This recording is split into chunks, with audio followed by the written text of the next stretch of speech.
Assalamualaikum warahmatullahi wabarakatuh. Kesempatan kali ini kita akan belajar tentang tema 1 subtema 4.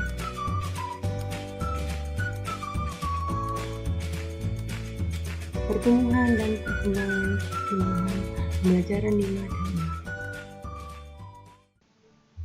6. Yang kita bahas nantinya yakni yang pertama adalah percakapan, kata-kata baru dan artinya, membuat kalimat, serta pembagian. Nah, anak-anak di rumah, apa itu percakapan? Percakapan adalah kegiatan interaksi dua arah lebih dari dua orang, biasanya berbentuk dialog, atau bisa seperti ngobrol dengan orang lain, itu yang dinamakan percakapan. Nah, di sini akan ditampilkan contoh dari percakapan itu. Bisa dilihat. Di sini tokohnya yaitu, tokoh itu apa? Tokoh itu adalah orang yang melakukan kegiatan dalam suatu cerita itu. Di sini tokohnya ada Edo dan Lani. Kita baca bersama di rumah ya. Edo berkata, "Hai Lani, kamu sedang apa?" "Hai Edo, aku sedang membantu ayah menyiram tanaman. Banyak sekali jenis tanaman di sini. Pantas saja udaranya terasa sejuk." "Iya, aku dan ayah senang berkebun." "Itu tanaman apa, Lani?" "Oh, itu tanaman paku-pakuan. Sebenarnya aku tidak menanamnya, ia tumbuh sendiri." "Bolehkah aku minta bijinya? Aku ingin mencoba menanamnya di pekarangan rumahku." "Silahkan, tetapi tanaman itu tidak punya biji. Tumbuhan itu menggunakan spora untuk berkembang biak." "Spora? Coba kamu perhatikan bagian belakang daunnya. Wah, ada banyak bintik-bintik hitam. Nah, itu adalah kumpulan spora. Berbentuk spora seperti biji tetapi sangat halus. Jadi dapat diterbangkan angin dengan mudah. Angin menerbangkan spora itu sampai ke sini. Lalu ia tumbuh di sini." "Wah, kamu hebat, Lani. Kamu tahu banyak hal tentang tumbuhan." "Terima kasih. Itu karena aku mencintai tumbuhan. Jika mencintai sesuatu, kamu tentu ingin tahu banyak tentang hal itu, kan?" "Iya, kamu benar." Lah, anak-anakku di rumah, yang dibahas dalam percakapan itu adalah tentang tumbuhan apa? Tumbuhan paku-pakuan. Seperti itu ya. Nah, tumbuhan paku-pakuan ini tidak memiliki biji seperti yang dijelaskan dalam percakapan antara Edo dan Lani. Tidak memiliki biji karena ia berkembang biak menggunakan spora dengan bantuan apa? Dengan bantuan angin. Jadi terbawa oleh angin sehingga tumbuh di tempat sesuai di mana angin itu berlabuh. Seperti itu ya anak-anak. Jadi tadi gimana cara perkembangbiakannya? Dibantu oleh angin. Nah, selanjutnya tuh bisa kalian lihat itu adalah gambar dari spora.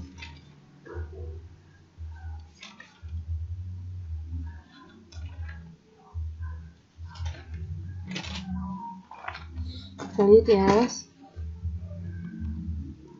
Nah, dalam bacaan tadi, dalam dialog tadi, pasti kalian sudah menemukan beberapa kosakata. Nah, kosakata yang kita temukan diantaranya tadi ada kata sejuk dan spora ya. Nah, apa itu sejuk dan spora? Menurut Kamus Besar Bahasa Indonesia, nah sejuk ialah agak dingin, nyaman, segar. Menurut Kamus Besar Bahasa Indonesia. Kemudian yang kedua, spora.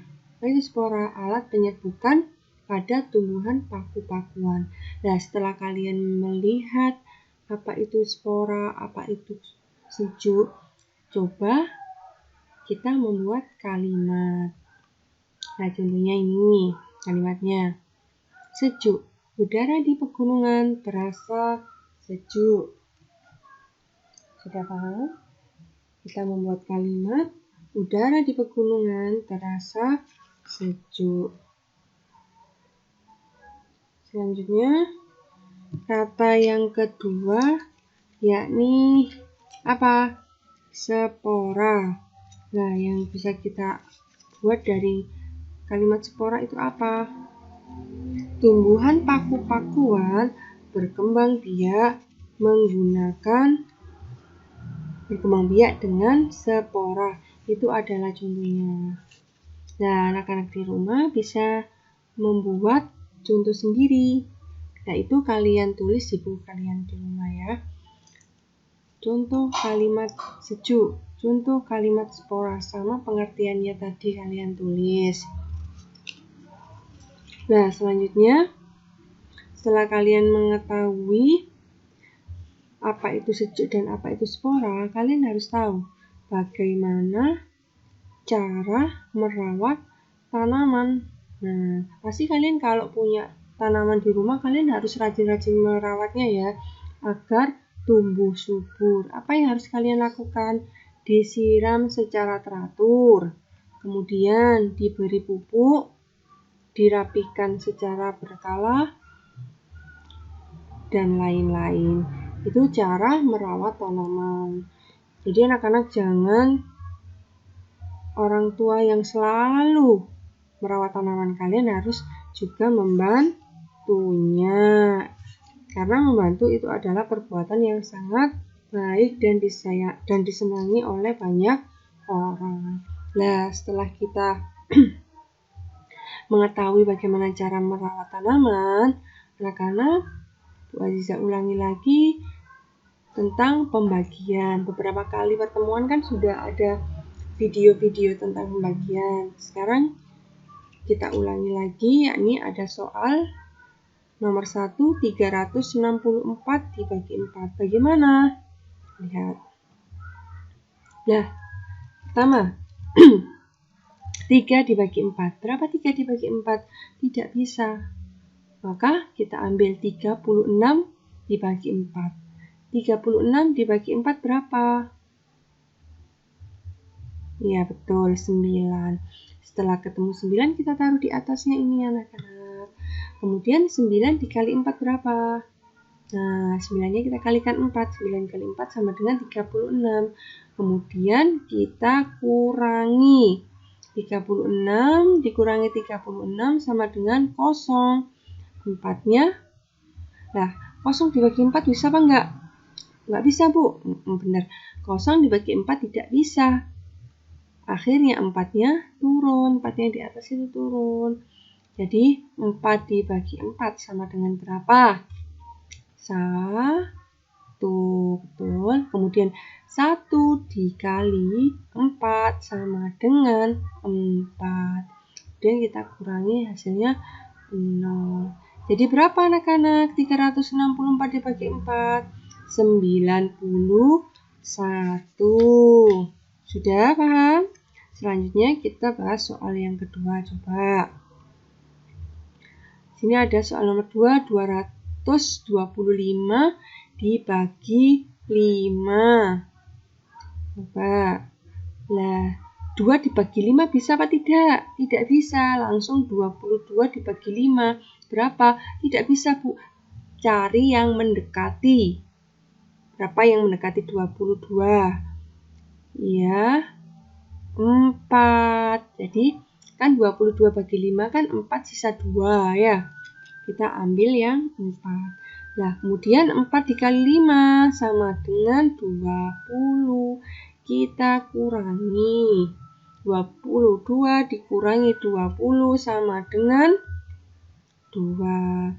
Kemudian 2 dibagi 5 bisa apa tidak? Tidak bisa, maka 5-nya turun. Nah, 25 dibagi 5 sama dengan berapa? 5. Kemudian 5 dikali 5 sama dengan 25.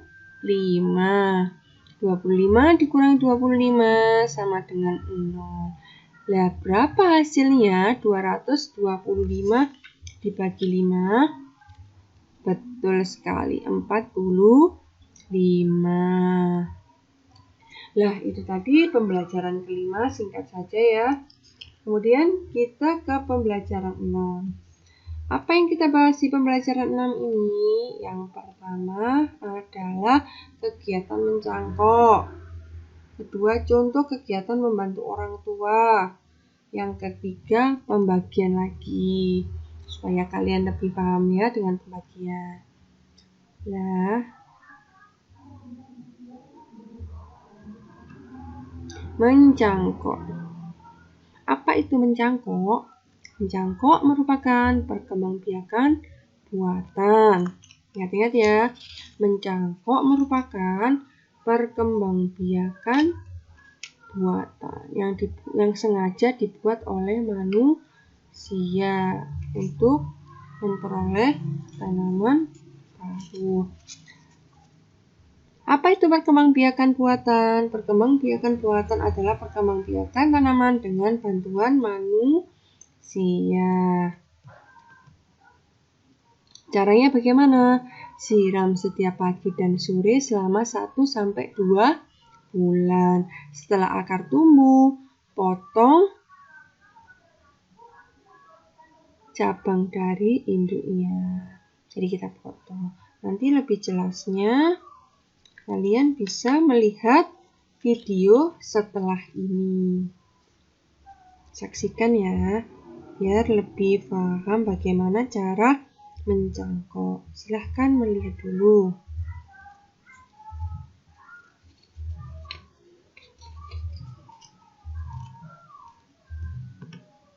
Oke, sebelumnya kita siapkan dulu alat dan bahan-bahannya. Yang pertama adalah pisau.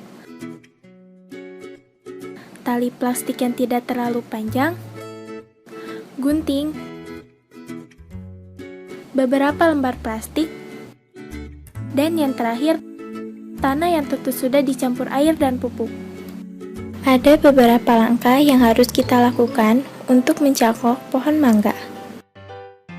Langkah pertama, kupaslah kulit dahan sampai kambium tidak terlihat dan menghilang.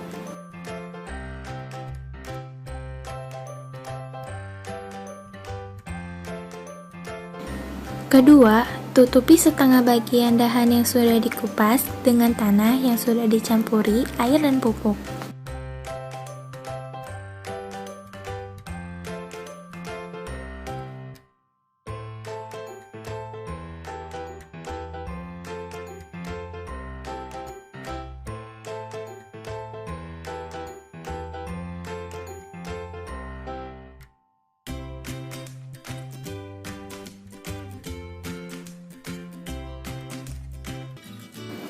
Ketiga, tutupi tanah dengan plastik.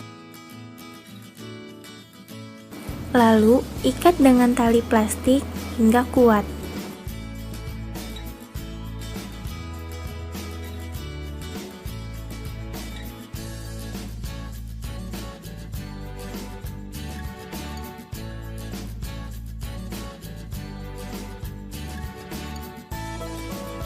Gunting talinya. Lalu, tariklah plastik tersebut hingga tanah terselimuti plastik.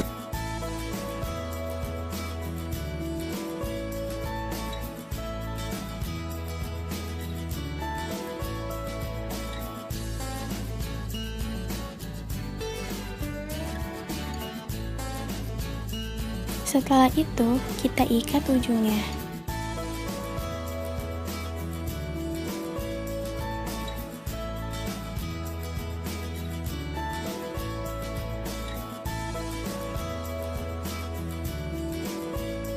Dan potong lagi talinya.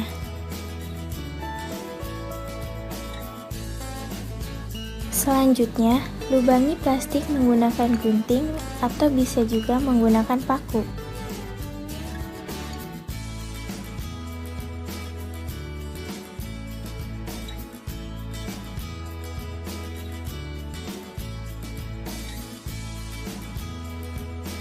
Jangan lupa siram cangkokan minimal 1 kali dalam sehari untuk mendapatkan hasil yang baik. Hanya itu saja yang bisa kami sampaikan. Setelah itu, tinggal menunggu tanah cangkokan berakar dalam waktu sekitar 3-4 minggu sampai dahannya bisa dipotong dan bisa ditanam di tanah yang lain. Nah, setelah kalian melihat video tadi, pastinya dalam pencangkokan itu ada keuntungan dan kekurangan. Apa saja keuntungannya? Pertama, murah dan mudah. Kita tidak harus membeli bibitnya kan? Karena kita mengambil dari batang induk, gitu kan? Kemudian tumbuh lebih cepat. Kita tidak harus menunggu kuncup kemudian langsung besar. Prosesnya yang sangat lama, tapi ketika kita mencangkok, kita sudah memperoleh tumbuhan yang sudah besar, lebih bermutu dari induknya, pastinya buah lebih lebat. Tapi dari keuntungan tadi ada kekurangannya. Lah, apa kekurangannya? Tanaman mudah roboh, ya kan? Tanaman mudah roboh karena kita memaksakan mengeluarkan akar dari induknya tadi. Jadi mudah roboh, akar mudah rapuh. Ya, karena hasil dari pencangkokan itu sendiri. Selanjutnya, tadi membahas tentang kegiatan membantu orang tua. Kalian pasti di rumah suka sekali membantu orang tua. Ya, pasti anak 3A itu pintar-pintar. Jadi semua rajin membantu orang tua. Kira-kira apa sih yang bisa kalian bantu? Nah, yang pertama, menyiram tanaman. Diusahakan ketika seperti pandemik ini, anak-anak kan tidak ke sekolah di rumah. Nah, di rumah itu anak-anak membantu menyiram tanaman yang punya tanaman. Kemudian apa lagi? Menyapu. Nah, di rumah bersih-bersih semua, menyapu itu membantu orang tua contohnya. Yang ketiga apa? Mencuci piring, membantu ibu mencuci piring. Itu contoh kegiatan membantu orang tua. Kemudian lanjut ke pembagian lagi ya anak-anak. Biar lebih lancar lagi tentang pembagiannya. Di sini ada soal 224 dibagi 4. Bagaimana caranya? 224 dibagi 4. 2 bagi 4 tidak bisa. Jadi 22 dibagi 4 sama dengan berapa? Yang mendekati ya, berapa? 5. 5 kali 4, 20. Dikurangi, jadi 2. 2 bagi 4 tidak bisa, maka 4-nya turun. Nah, kemudian 24 dibagi 4 berapa? 6. 6 kali 4 sama dengan 24. Kita kurangi sama dengan 0. Selanjutnya, soal yang kedua. 108 dibagi 3. 1 bagi 3 nggak bisa. Langsung 18 bagi 3 berapa? 18 bagi 3. Betul, 6. 6 dikali 3 sama dengan 18. Kemudian kita kurangi, hasilnya 0. Loh Bu, yang 0 ini gimana? Kita naikkan ke atas langsung sisanya. Jadi 60. Jika ada sisa 0, langsung naikkan ke atasnya. Jadi 180 bagi 3 sama dengan 60. Demikian pembelajaran 6 terselesaikan. Jadi subtema 5 dan 6 terselesaikan. Setelah ini kita ulangan harian. Selanjutnya kita beralih ke tema 2. Akhiri dulu ya. Wassalamualaikum warahmatullahi wabarakatuh.